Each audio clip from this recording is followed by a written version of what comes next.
빼고 하겠습니다. 먼저 이렇게 그 귀한 자리에 초청을 해주셔서 감사드립니다. 특히 우리 이관섭 부회장님 오늘 처음 뵙는데 이렇게 그 좋은 행사에 저를 초청해 주셔서 감사드리고요. 제목을 제가 디지털 대전환 Y가 아닌 How를 논할 때라고 그렇게 적은 이유는 여기 계신 분들이 이런 이야기를 듣고 싶다고 해서 제가 이렇게 제목을 적었습니다. 내용이 이제 여기에 맞을지는 여러분들이 판단을 해주시고요. 뭐 저는 개인적으로 그 연구를 해서 세계 시장에 한번 나가본 그런 경험이 있기 때문에 아마 저를 여기에 부른 게 아닌가 하는 생각이 들고요. 그래서 뭐 한국과 그 다음에 실리콘밸리 그리고 독일, 제가 만든 실험실 벤처를 독일 SAP가 인수를 해서 그 이후에 그 SAP의 새로운 그 플랫폼을 만들었기 때문에 제가 이런 경험으로 좀 말씀을 드릴 수 있을 것 같습니다.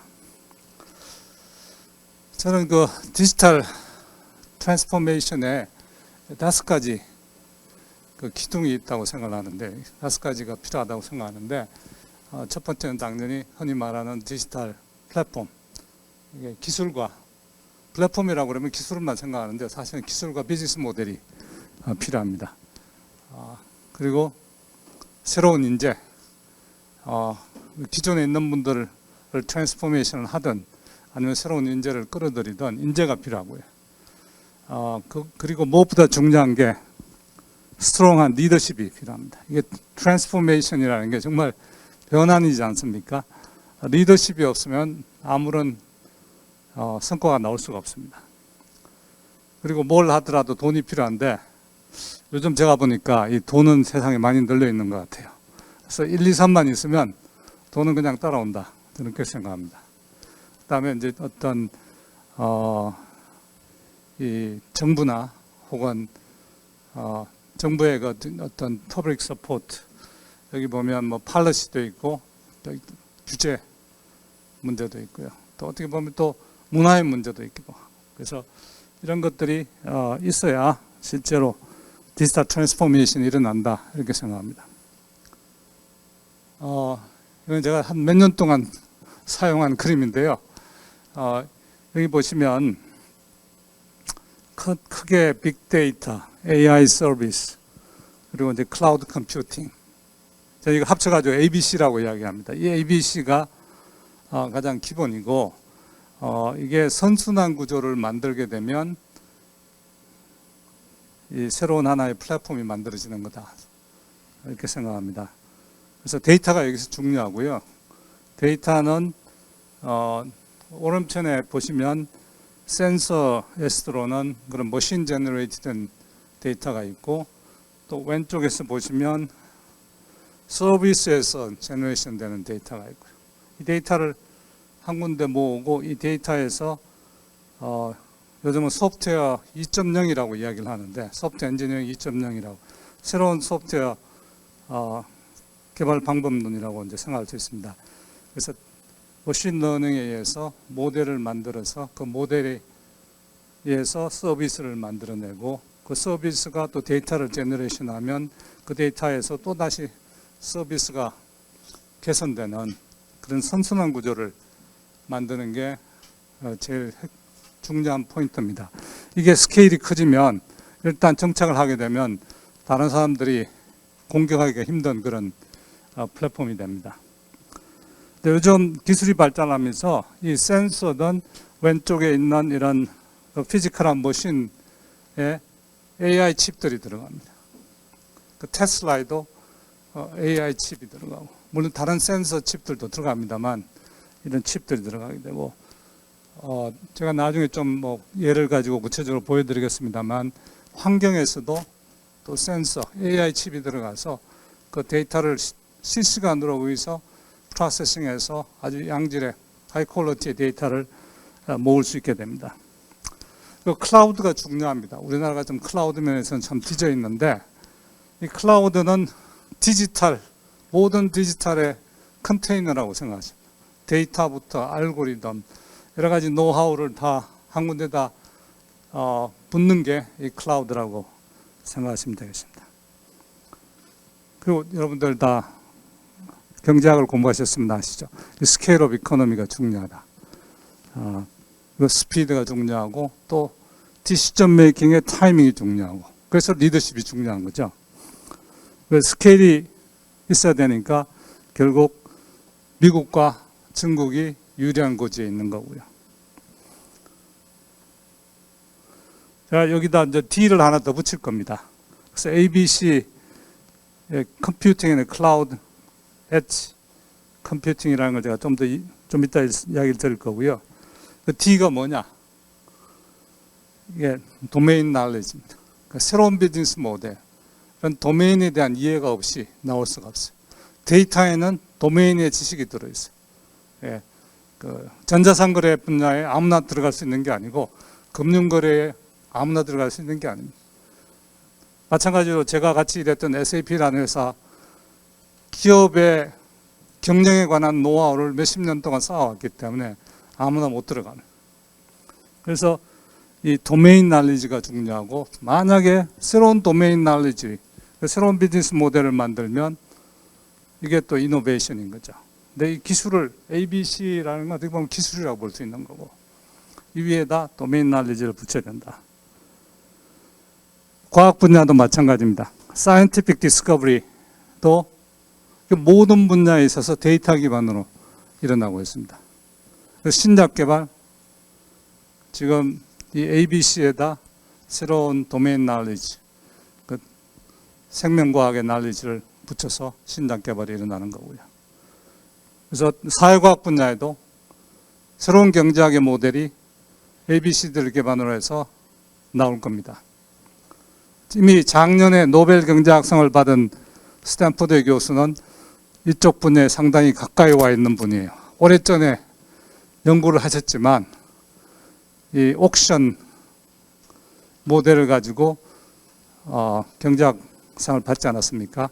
근데 이게 점점 데이터 드리븐으로 가기 때문에 이 경제학 같은 분야도 앞으로 노벨상이 이런 저희는 데이터 사이언스라고 합니다. 데이터 사이언스와 경제학을 합친 분야에서 나올 것이다, 이렇게 생각하고 있습니다. 그 다음에 뭐 워낙에 AI에 대해서 많은 분들이 이야기를 하셨습니다. 근데 지금 현재 AI는 이런 딥러닝이라는 뉴럴 네트워크를 기반으로 하는데, 이게 보면 이런 레이어들이 있고 이 연결하는, 그러니까 왼쪽에서 데이터가 들어가면 오른쪽에서 아웃풋이 나오는 게 이런 시스템을 가정을 하고, 그 시스템의 그 비헤이비어를 이런 노드들의 연결관계를 이걸 뉴럴넷이라고 하는데, 뉴럴넷의 이 웨이트를 추출을 아이덴티파이 해내는 겁니다. 그걸 학습이라고 이야기하는데, 과연 이게 정말 인텔리전스냐 하는 측면이 있고요.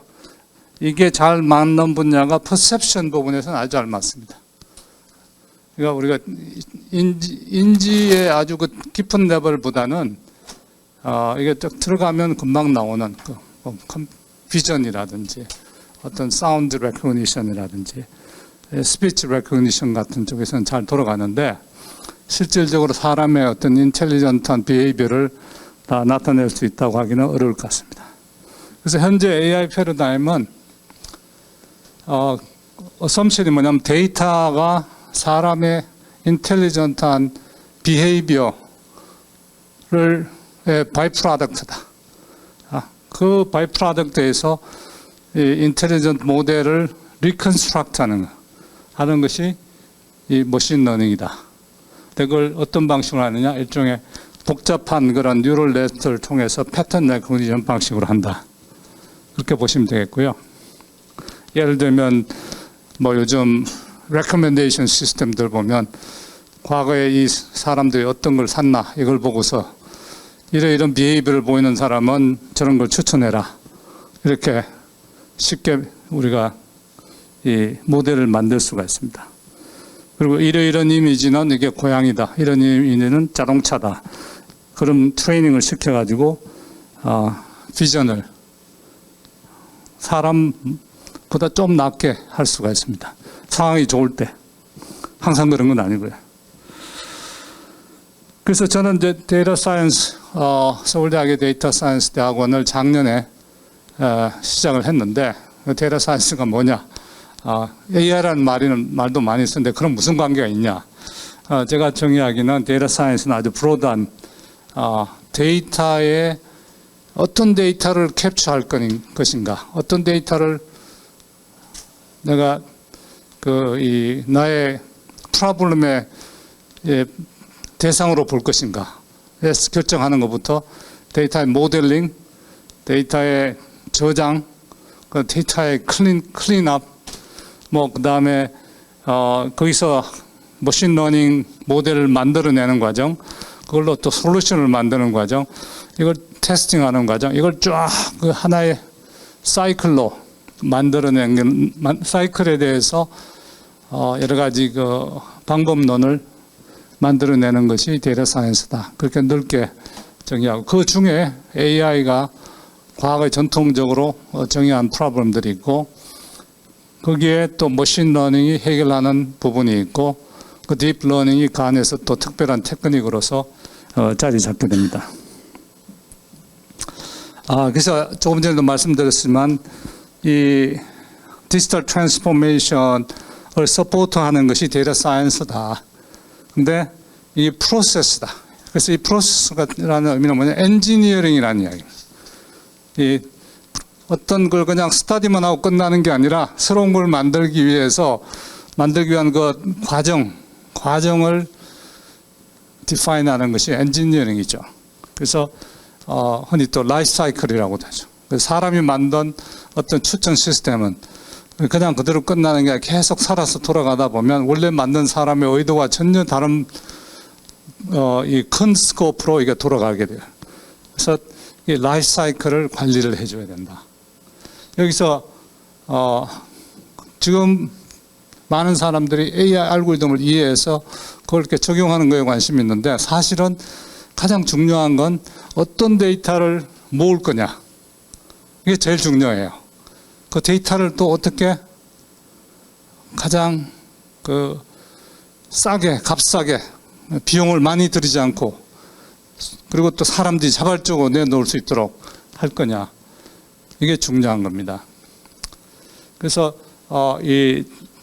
제가 디지털 트랜스포메이션이라는 건 결국 이런 데이터 사이언스에 의해서 이런 과정을 밟아가야 결국 의미 있는 그런 결과가 나오게 된다. 이렇게 말씀을 드리고 싶고요. 그리고 머신러닝 AI는 실질적으로 아주 작은 포션입니다. 리얼 월드에서 많은 사람들이 데이터를 수집하고 데이터를 클린업 하는데 대부분의 시간을 보내고 있습니다. 그리고 이 트러스트워시 AI라는 게 저 AI가 과연 믿을 수 있냐 하는 이슈 때문에, 이거 사실 트러스트워시 AI는 유럽 사람들이 먼저 제기를 했습니다. 미국은 나중에 팔로우한 그런 상태가 됐고요. 결국 저 패턴 레코니션 패러다임을 우리가 얼마나 믿을 거냐. 그래서 유럽 사람들이 4개의 에티컬 프린시플을 정의하고, 이 중에 가장 중요한 게 어떤 경우에도 이 기계가 사람 위에 올라가면 안 된다. 사람이 최종 결정을 하는 주체가 돼야 된다라는 그 프린시플을 만들었어요. 이런 프린시플을 베이스로 해서 지금 법안이 유럽에서 만들어졌고, 미국은 어떻게 보면 그걸 쫓아가는, 레귤레이션 관점에서는 유럽이 이걸 앞서가고 있고, 우리나라도 여기를 쫓아가야 되는 그런 상황이 될 겁니다. 상황이라고 생각합니다. 여기 fairness, 그 다음에 explicability라는 게 설명 가능하냐 그런 이야기인데, 실질적으로 현재 있는 그 딥러닝 메커니즘은 설명이 잘 안 되는 메커니즘입니다. 그렇기 때문에 이 자율주행 자동차를 예를 들면 말은 계속 오랫동안 해왔잖아요. 기본적인 기술은 어느 정도 있지만 이걸 어떻게 테스팅하느냐가 문제예요. 그러니까 누가 책임질 거냐, 사고가 났을 때. 그래서 생각보다 이 자율주행이 시장에 수용될 때까지 시간이 많이 걸릴 겁니다. 오히려 저는 자율주행 배 같은 것이 훨씬 더 accept 되기에는 더 좋을 거라고 생각을 해요. 자, 우리가 이런 큰 그림을 가지고 그러면 현실에서는 이런 기술을 서포트하는 데가 제공하는 데가 어디가 있냐? 제가 몇 개 회사들 써봤습니다. 글로벌 회사들인데 우리가 뭐 이 DNA 하면서 우리나라에서 네트워크를 되게 강조를 해요. 그러니까 아마 우리가 5G에 앞서 있다고 하는 자부심 때문에 그런 생각을 하는 것 같은데 일단 네트워크는 그건 분리되는 레이어고 그 위에 레벨에 보면 CPU나 GPU나 이런 반도체 칩들이 있고 그 위에 이제 인프라 서비스 플랫폼이 있습니다. 이게 뭐냐면 구글, 아마존, 마이크로소프트 같은 그런 클라우드 서비스 아주 베이직한 서비스를 해주는 게 그 위에다 이제 데이터와 인공지능 레이어를 얹은 서비스를 제공하고 거기 위에다 이제 애플리케이션 쪽으로 가기 위한 그런 레이어들을 얹는 서비스들이 있습니다. 그래서 여기 보면 이제 마이크로소프트, 아마존, 구글은 바닥에서 끝까지 물론 비중의 차이가 있긴 하지만 다 하는 회사고요. 엔비디아 여러분들 잘 아시죠? 요즘 뭐 떠 있는 기업이죠. 근데 여기 칩만 만드는 게 아니라 소프트웨어, 어떻게 보면 이 인프라에 해당하는 소프트웨어 기본적 레이어까지 다 제공을 하고 삼바노바라는 회사는 지난 3년 반 동안에 1.1 빌리언을 모은 벤처인데 실리콘밸리에 있습니다. 여기는 칩부터 애플리케이션까지 다 최적화하겠다 하는 그런 야심을 가지고 나온 회사입니다. 결국 타겟이 엔비디아 같은 회사. 그 다음에 전통적으로 SAP가 있던 영역에 Salesforce.com이라는 회사가 상당히 리드를 하고 있고 워크데이라는 회사도 상당한 포지션을 차지하고 있습니다. 그 다음에 오라클이 전통적으로 데이터베이스 회사였는데 스노우플레이크라는 회사가 작년에 상장을 했는데 시가가 한때 100조가 넘었었어요. 뭐 오렌 버핏도 투자하고 뭐 사실 제가 그 SAP 일을 그만두고 회사를 하나 세우려고 생각하고 있었는데 아마 그쪽으로 갔으면 아마 스노우플레이크 같은 회사가 저도 하나 만들었을 겁니다. 근데 제가 서울대학교에서 일을 하라고 해서 제가 이쪽으로 퍼블릭 서비스 쪽으로 들어갔습니다만 지금 제가 잠깐 또 소개해드릴 기술은 AI, 엣지 AI 칩들이 요즘 개발 모드 같은 것들이 뭐 시중에 한 100불 정도만 구할 수 있습니다. 이런 걸 활용해서 다양한 데 이노베이션을 할 수가 있어요. 저희 요게 구글에서 나온 건데 제 마우스, 컴퓨터 마우스 사이즈 정도의 보드에 이게 한 150불짜리입니다. 개발 보드인데 여기서 컴퓨터 비전도 할 수 있고 스피치 레코니션도 가능하고 사운드 레코니션도 가능하고 다양한 것들이 처리가 가능해요. 그럼 이걸 여기저기다 이제 막 쓰면 우리 엄청난 임팩트를 앞으로 낼 수 있을 겁니다. 그래서 이게 생각해 봅시다. 우리가 100불이라고 치고 100불 이건 이제 개발 보드인데 실제 디플로이 하는 걸로 치면 한 100불 정도 안 되고 100불 정도 되면 10만 원이라고 치면 10만 원짜리 만 개가 있으면 얼마입니까?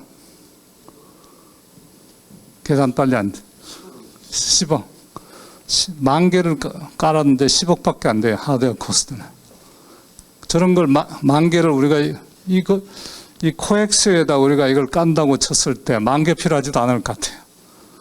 그럼 상당히 넓은 지역에 깔 수 있는 거죠. 뭐 예를 들면 휴전선에다 저걸 쫙 깐다.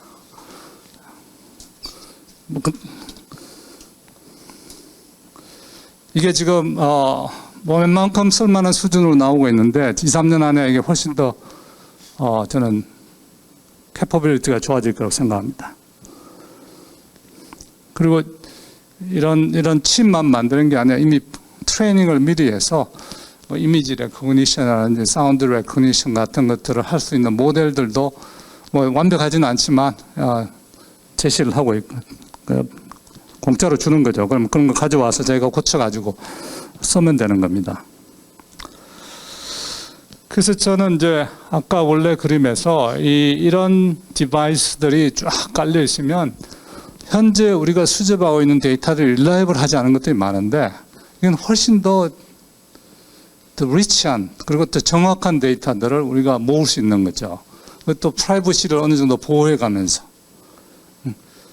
그래서 이런 앰비언트 AI가 되면 저희는 그래서 뭐 구글하고는 이렇게 이제 어그리먼트를 맺고서 좀 뭘 시작하고 있는데 이 세상에 이제 이런 게 공장이 됐던 팩토리가 됐던 아니면 백화점이 됐던 병원이 됐던 지금하고 완전히 다른 그 데이터를 내가 의도한 대로 지금 수집을 할 수 있는 거죠. 자, 그래서 뭐 제가 어쩌다 보니 작년에 정부에서 이런 걸 좀 해달라고 해서 맡긴 맡았는데 마침 또 제조기업들에 대해서 관심이 있으시기 때문에 제가 이걸 슬라이드를 넣었습니다. 캠프라고 해서 이런 AI 기술 또 데이터 기술을 활용해서 클라우드를 만들고 제조업들은 거기에 붙어서 데이터를 제공하고 솔루션 업체들이나 어떤 문제를 풀 수 있는 학교 이런 데는 다시 솔루션 프로바이더로서 붙어서 하나의 이코시스템을 만드는 겁니다. 이게 하나의 클라우드가 되고 이 클라우드를 한국에서만 하면 시장이 좁으니까 마침 독일에서도 이런 걸 하고 있어요. 독일의 인더스트리 4.0에서 나온 게 가이아 X라는 그런 클라우드 이니셔티브가 있는데 그쪽하고 연결하고 또 독일은 또 프랑스, 유럽하고 다 이렇게 되기 때문에 우리가 이렇게 하면 시장을 좀 확대하고 우리나라의 그 제조기업들도 자기를 알아봐 주는 데가 더 많아질 테니까 기회가 있을 거다 이렇게 생각합니다. 그래서 이런 쪽 이제 막 시작하고 있고 제가 이사장을 맡았는데 바쁘니까 부이사장을 KT에서 아주 경험이 많은 전무 출신을 한 명 모셔서 맡겨가지고 이분이 실제 로드맵을 지금 정의하고 있습니다. 제가 볼 때는 그래서 지금 현재 클라우드 마켓이 있고 클라우드 서비스, 소프트웨어 서비스 마켓이 지금 정의가 돼 있고 그게 뭐 세일스포스닷컴이니 스노우플레이크니 이런 회사들이 지금 있는 거 그 위에 이런 앰비언트 AI를 기반으로 한 솔루션 마켓들이 아주 커질 것이다. 각 분야에서 이런 쪽은 우리나라도 잘할 수 있지 않나 이렇게 생각을 하고 있습니다. 그리고 나중에 이제 제가 결론에 이제 가까워지는데요. 결국 이런 테크놀로지나 비즈니스 모델 이해가 필요하고 그 다음에 결국 사람의 문제입니다. 사람 중에서도 리더십이 중요한.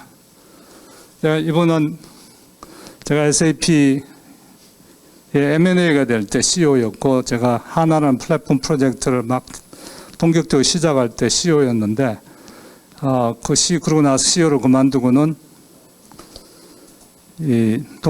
여기 보면 독일의 공학 한림원 공동의장이 돼서 이분이 하신 이런 인더스트리 4.0이란 개념을 디파인한 거죠. 그래서 이 헤닝 카그만이라는 분인데 저하고도 개인적으로 좀 아무래도 친분이 있을 수밖에 없어서 아마 정부에서 저보고 캠프 AI를 하라고 하는 이유도 이런 독일과 연계관계 때문에 좀 해달라 뭐 이런 취지였고 여기 보면 제가 독일 인더스트리 4.0을 추진하는 연방경제에너지부 BMWI라고 하는데 거기서 초청을 해서 제가 가서 톡을 한 적이 있는데 이때도 보면 서로 다른 국가의 이런 인더스트리 4.0 플랫폼이 연결될 수 있도록 그러니까 국가 간 커넥티비티가 그때 핫 토픽이었어요.